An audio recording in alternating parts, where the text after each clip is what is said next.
E aí galera, tudo bem com vocês? Maranata!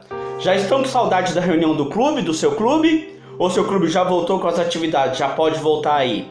Aqui em Hortolândia, no nosso clube, o Pioneiros do Planalto, ainda não. Estamos com maior saudade das nossas reuniões, das nossas atividades. Bem, estamos já no estudo 12, né, o penúltimo estudo desse livro da nossa série, da nossa classe bíblica Mistérios dos Dois Livros, e aonde o tema desse estudo é sobre ecologia. O tema é ecologia. E eu vou pôr um vídeo aqui falando sobre ecologia de um outro canal que eu gosto muito de assistir, que é o canal Descomplica.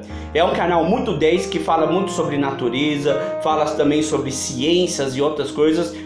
E todo desbravador que gosta de aprender, visita esse canal lá, assista aqueles vídeos que vocês vão gostar. Então, bora pro vídeo!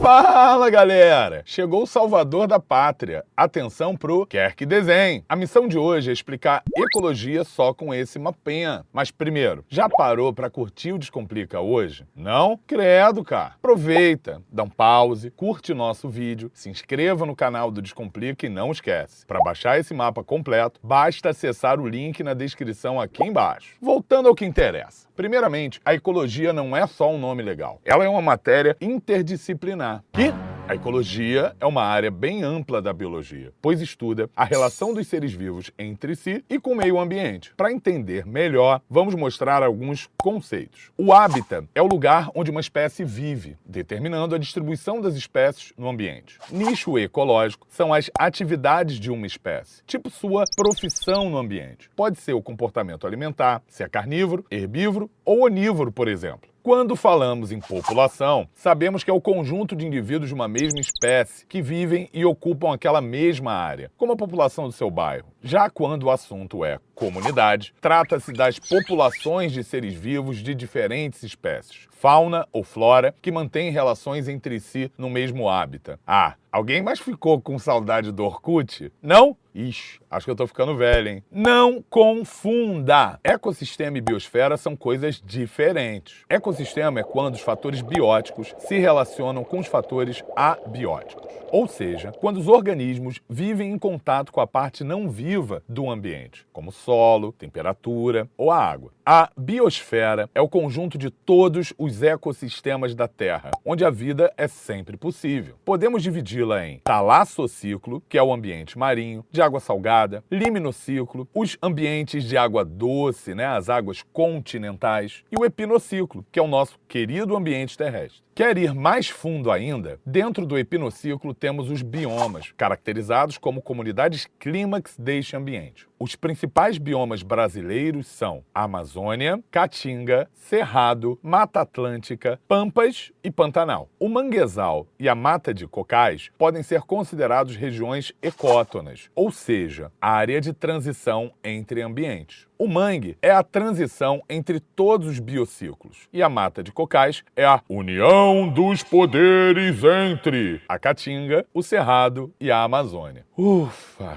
é muita coisa. O mundo da ecologia envolve muitas relações. Por isso, veja em seguida o mapa mental mais destrinchado só sobre relações ecológicas. Vamos explicar direitinho a ecobiose, que é a relação da gente com o meio, e a alelobiose, que estuda a relação dos seres entre si. Ou seja, o Descomplica é realmente uma mãe. Não perca! Relações ecológicas a seguir! Vamos seguir aqui explicando as relações alimentares, também chamadas de relações tróficas. Nesse aspecto, temos seres autótrofos e heterótrofos. Os autótrofos são autônomos, eles conseguem produzir seu próprio alimento. Por isso, também são chamados de produtores, podendo ser fotossintetizantes, tipo as plantinhas, que realizam a fotossíntese, ou quimiosintetizantes. Do outro lado, heterótrofos são os organismos que não produzem seu próprio alimento. Podem ser consumidores, aqueles camaradas que se alimentam de outros organismos, ou decompositores, literalmente aqueles que degradam a matéria orgânica. Temos uma cadeia alimentar, quando um organismo é alimento de apenas um outro ser vivo, havendo transferência de matéria e energia unidirecionais. Logo mais, vamos mergulhar nessa energia. Por enquanto, você precisa entender que o sentido dessa seta indica o sentido do fluxo de energia e matéria orgânica, ou seja, do animal que é consumido em direção a quem o consumiu. Cada organismo ocupa um nível trófico diferente. Nível trófico é o nível que o organismo ocupa na cadeia alimentar, indicando o nível de nutrição do mesmo. Assim, acontece o ciclo de nutrientes. Por exemplo, o gafanhoto representa o consumidor primário ou de primeira ordem, que se alimenta de um produtor e ocupa o segundo nível trófico. Esses animais também podem ser chamados de herbívoros. O sapo é um animal que se alimenta de outro animal, ou seja, é um carnívoro e é um consumidor secundário ou de segunda ordem, ocupando o terceiro nível trófico da cadeia. Por fim, a serpente, que ocupa o quarto nível trófico desta cadeia, também é carnívora, sendo então uma consumidora terciária ou de terceira ordem. E os onívoros? Como diria a música do Rei Leão, é o ciclo sem fim que nos guiará. No final da cadeia, todos os organismos serão decompostos pelos decompositores e a matéria inorgânica produzida por eles é reabsorvida pelos produtores. O conjunto de cadeias alimentares é chamado de teia alimentar. Isso faz com que um mesmo indivíduo possa ocupar mais de um nível trófico. É assim, quando a onça se alimenta da raposa, ela ocupa o quarto nível trófico, sendo um consumidor terciário. Mas, se resolver fazer a dieta do coelho e só comer coelho, ela ocupará o terceiro nível trófico, sendo uma consumidora secundária. Como prometido, vamos falar de energia. A energia solar é a principal fonte inicial de energia de um sistema alimentar, transformada em energia química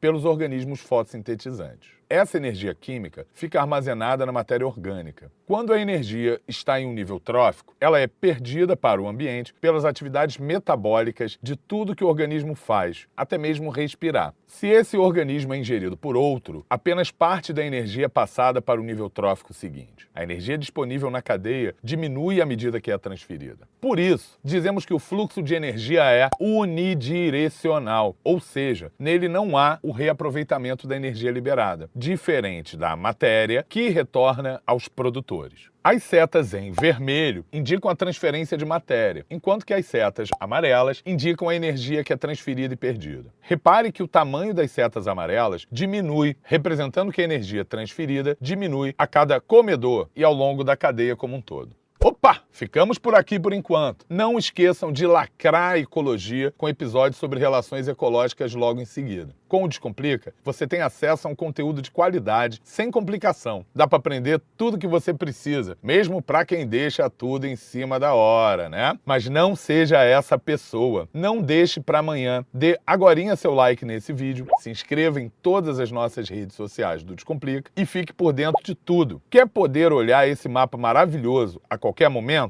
Clique no link da descrição e o baixe em alta resolução. Você já compartilhou o Descomplica hoje? Não deixa para amanhã também. Com tanta coisa complicada, um pouco de Descomplica não faz mal para ninguém. Então é isso, gente. Tudo lelê? Então até o próximo Quer Que Eu Desenhe. Quanta coisa interessante que ele falou no vídeo, né? Sobre ecologia, vários nomes, termos diferentes aí, interessantes. Talvez um pouco complicado para nós, mas é interessante a gente estar aprendendo, sabendo sobre isso. Inclusive, se você é o desbravador, está na classe de guia, pode já estar aprendendo sobre isso, desenvolvendo a especialidade de ecologia, que além de você ganhar já uma nova especialidade na sua faixa, você também vai estar cumprindo o item do cartão de guia, beleza? Sabe, desbravador, sobre ecologia, eu gostaria de também trazer uma coisa interessante. Na Amazônia, além de muitas árvores que tem uma árvore muito especial, que dela depende outros animais, insetos e outras plantas. O nome dessa árvore é castanheira. Nós conhecemos como a castanha ou castanheira do Pará. Mas apesar do nome falar castanheira do Pará, né, ela é presente em vários lugares dentro da floresta amazônica. Ela é uma árvore de cilindro bem grosso, bem alta, chega a 30 metros de altura, e o fruto dessa árvore é como se fosse um coco, né? Bem duro, uma casca bem dura, onde tem as sementes lá dentro, e quando esse fruto cai, né, que desgruda da planta, do galho lá em cima e cai, ela precisa da ajuda de alguém para poder a semente sair dessa casca, desse coco, né, e poder germinar, ir para a terra germinar. E nesse cenário aparece um animalzinho bem pequenininho, um roedor, né? Um animal de menos de 30 centímetros, a cutia. E a cutia, ela consegue, é um roedor, ela consegue roer, fazer buracos e tirar as sementes lá de dentro. Aonde daí ela pega, come parte dessas sementes, ela se alimenta, fica com o bucho cheio, e a outra parte ela vai arrancando e enterrando.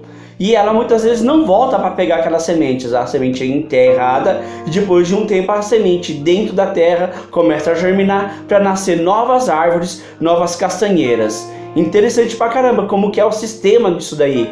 Os esquilos também fazem coisas semelhantes. Eles guardam muitas vezes muitas sementes, muitos nozes e etc. em buracos de árvores e esquece. E quando pensa que não, essas sementes elas nascem novas plantas. Bem legal isso daí, né? É interessante como que um ajuda o outro a sobreviver. E isso é um sistema que em quase toda a natureza que Deus criou existe, né? Também as abelhas com pólen, né? E vários outros. Se a gente for dar exemplos aqui, a gente tem muito relações na natureza, na ecologia, que um depende do outro, que um ajuda o outro a sobreviver. Que nem esse que eu falei, da castanha, né? A castanha, parte vira alimento da cutia, mas outra parte, a cutia mesmo ajuda a castanheira a sobreviver, criando mais árvores dentro da mata. E isso mostra somente que nós temos um Deus perfeito e um Deus inteligente que criou tudo isso. Até os animais entendem e cooperam um com o outro e são gratos por isso.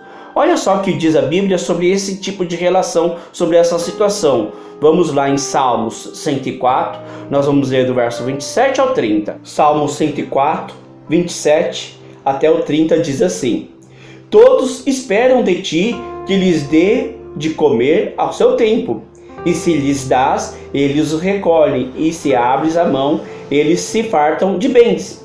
Se oculta o rosto, eles se perturbam. Se lhe cortas a respiração, morrem e voltam ao seu pó. Envias o teu espírito e eles são criados, e assim renovas a face da terra.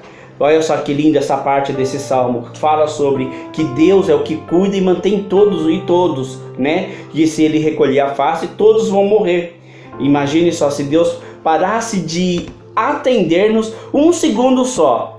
Um segundo só seria o suficiente para matar tudo e todos, né? Nós estamos aqui, somos gratos a Deus por nós estarmos aqui. Devemos estar gratos pela vida, pelo ar que Ele nos dá, pela força, né? Pela sua salvação que Ele nos concedeu e por todas as outras coisas. Sempre nós devemos ser gratos a Deus. Sabe por que nós devemos ser gratos também? Porque Ele, lembra lá em Gênesis, Ele nos criou imagem e semelhança. E como imagem e semelhança a Deus, e Deus é um Deus que sempre está em atividade, sempre está trabalhando, Ele também deu tarefas para nós fazermos. Primeiro Ele deu tarefa para Adão e Eva.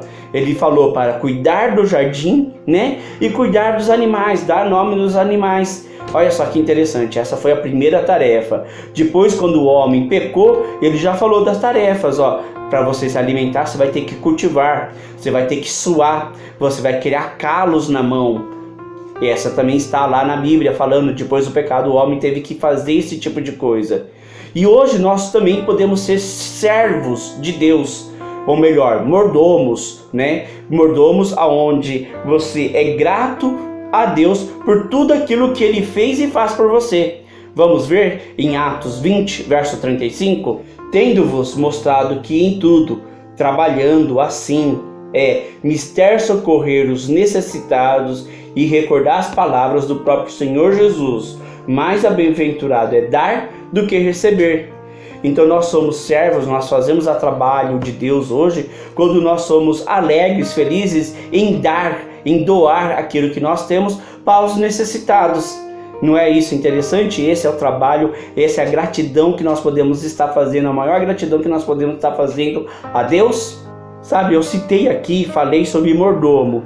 E quando eu falo sobre mordomo, o que você pensa, desbravador? Você pensa, logicamente, em um empregado, né? Que sabe tudo da casa e sabe cuidar da casa do seu senhor, do seu patrão. E está sempre atento, sempre pronto a servir o seu patrão. É mais ou menos isso que também Deus quer que nós sejamos, mordomos fiéis, mas não como um empregado, como um escravo, né? Isso é como um servo fiel que atende, que trabalha para Deus, fazendo a vontade de Deus com alegria, com amor, pela própria vontade e fazer a vontade de Deus. E a pergunta é: qual é a vontade de Deus? O que Deus espera de nós? Qual é a vontade dele? São muitas, mas a principal está em João 6. Nós vamos ler o 39, o verso 39 e 40. Então João 6, 39 e 40 diz assim: e a vontade de quem me enviou é esta, que nenhum eu perca de todos os que me deu, pelo contrário, que eu ressuscitarei no último dia. De fato, a vontade de meu Pai é que todo homem que vir o Filho e nele crer tenha vida eterna, e eu ressuscitarei no último dia. Então Deus quer salvar a todos, e nós participamos como servos fiéis, mordomos fiéis dele, quando nós participamos da vontade de Deus, né? Dedicando, fazendo todas as atividades que nós podemos fazer através de todas as bênçãos, de todos os bens que Deus nos dá, através dos nossos talentos, né? Que é o que? Nossas habilidades, nossos conhecimentos, daquilo que a gente sabe fazer para Deus, para a vontade de Deus, do nosso templo. E o que é o templo? É o nosso corpo, nossa vida. Olha só que diz em 1 Coríntios 3, 16 e 17. Não sabeis que sois santuário de Deus e que o Espírito de Deus habita em vós? Se alguém destruir o santuário de Deus, Deus o destruirá, porque o santuário de Deus, que sois vós, é sagrado. Então, dedicando o nosso templo e cuidando desse templo, nós vamos estar também fazendo a vontade de Deus e sermos mordomos fiéis a Ele. Também nós podemos dedicar o nosso tempo, né? Tempo, relógio, aonde eu posso dedicar tanto meu tempo em estudo da lição, meditação, lendo a Bíblia. Além disso, também eu posso e devo estar dedicando meu tempo indo à igreja para adorar a Deus, e principalmente também quando eu posso dedicar tempo a ajudar um vizinho, ajudar um parente, ajudar alguém, né? Seja limpando a casa dele, lavando um prato, talvez dedicando mais, carpinando o terreno para a pessoa, para uma senhora que não consegue carpinar. Assim eu estou desenvolvendo o meu tempo, dedicando e fazendo o bem para o próximo, né? Mostrando o amor de Cristo, o amor de Jesus, testemunhando sobre o amor de Deus para as outras pessoas. E também quando nós dedicamos nossos bens, riquezas, tesouros a Deus, através dos dízimos e das ofertas. O dízimo é prova de fidelidade a Deus. Deus nos provém em tudo e eu sou fiel a Ele por causa dessa provença, dessa providência, quer dizer, que Deus nos faz através dos dízimos. Os dízimos é 10ª parte daquilo que eu ganho, de tudo aquilo que eu produzo, do meu salário, seja eu tenho outras fontes, eu tenho que entregar a 10ª parte para Deus como prova de fidelidade. E as ofertas é de todo o meu coração, por gratidão pelas bênçãos, pela vida, pela salvação que Deus me faz. Eu faço o quê? Eu entrego de oferta voluntária, de coração a Ele. Vamos ver um texto que fala um pouco sobre essa questão das ofertas e dos dízimos. Em Malaquias 3, nós vamos ler do verso 8 ao verso 12. Começa já com uma pergunta: roubará o homem a Deus? É possível o homem roubar a Deus? O que você acha? Eu acho que não, né? Mas vamos ver. Todavia, vós me roubais, e dizeis em que roubamos. Uia, é possível roubar a Deus. Todavia, vós me roubais, e dizeis em que te roubamos. E daí Deus responde: nos dízimos e nas ofertas. Olha só que coisa. Nós roubamos a Deus nos dízimos e nas ofertas. Com maldição sois amaldiçoado, porque a mim me roubais, vós e a nação toda. E daí Deus fala: trazei todos os dízimos à casa do tesouro, para que haja mantimento na minha casa. E provai-me nisso, diz o Senhor dos Exércitos, se não vos abrir as janelas do céu e derramar sobre vós as bênçãos sem medidas. Por vossa causa repreenderei o devorador, para que não vos consuma o fruto da terra, e vosso vide no campo não será estéril, a vossa vide no campo não será estéril, diz o Senhor dos Exércitos. E todas as nações chamarão felizes, porque vós sereis uma terra deleitosa, diz o Senhor dos Exércitos. E olha só interessante, você quer ter uma vida feliz? Você quer ser feliz e demonstrar essa felicidade para as outras pessoas? E isso passa em diversas maneiras, mas também nos dízimos e ofertas, porque Deus fala ali, roubará o homem a Deus, e há maldição maior do que um homem que rouba a Deus nos dízimos e nas ofertas?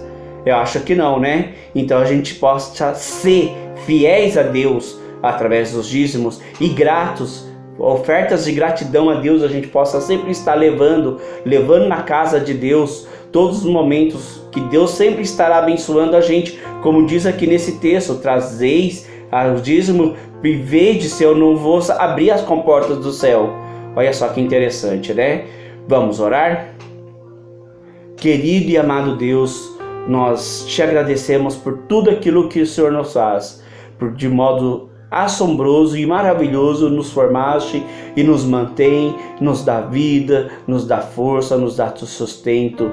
Nós temos tudo que vem de ti e que de forma também maravilhosa nós possamos estar abençoando aos outros através do nosso corpo, do nosso vida, do nosso tempo, ajudando ao próximo, dos nossos talentos, dedicando nossas habilidades ao próximo e à sua igreja, à sua casa, e também através das riquezas que o Senhor nos dá, através dos dízimos como forma de fidelidade a Ti e através das ofertas como forma de gratidão a Ti, que cada um possa exercer e ter isso e decidir e ser grato e fiel a Ti a todo momento e ser um verdadeiro mordomo, um verdadeiro servo a Ti, para que no dia que o Senhor vier, o Senhor possa achar a nós como servo bom e não um servo mau, que nós possamos estar perante ao Senhor como justiça que o Senhor nos dá, mas que nós possamos estar recebendo essa justiça e também que nós possamos ser justos perante Ti para podermos herdarmos o novo céu e a nova terra. Em nome de Jesus, amém.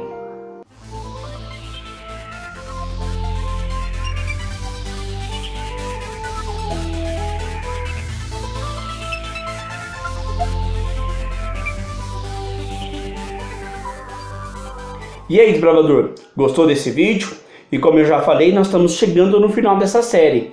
Então eu quero que você coloque aqui nos comentários qualquer coisa que você gostaria que a gente começasse a falar, que a gente começasse a trazer aqui nos nossos vídeos, depois quando a gente acabar essa classe bíblica, sobre o universo do desbravador. Alguma coisa sobre especialidade ou sobre as classes de avançadas, as classes regulares, amigo, companheiro, alguma coisa você gostaria que a gente fizesse aqui, a gente vai trabalhar sobre isso. E daí você põe aqui então nos comentários a sua sugestão, beleza? E também dê o seu like e se inscreva nesse canal.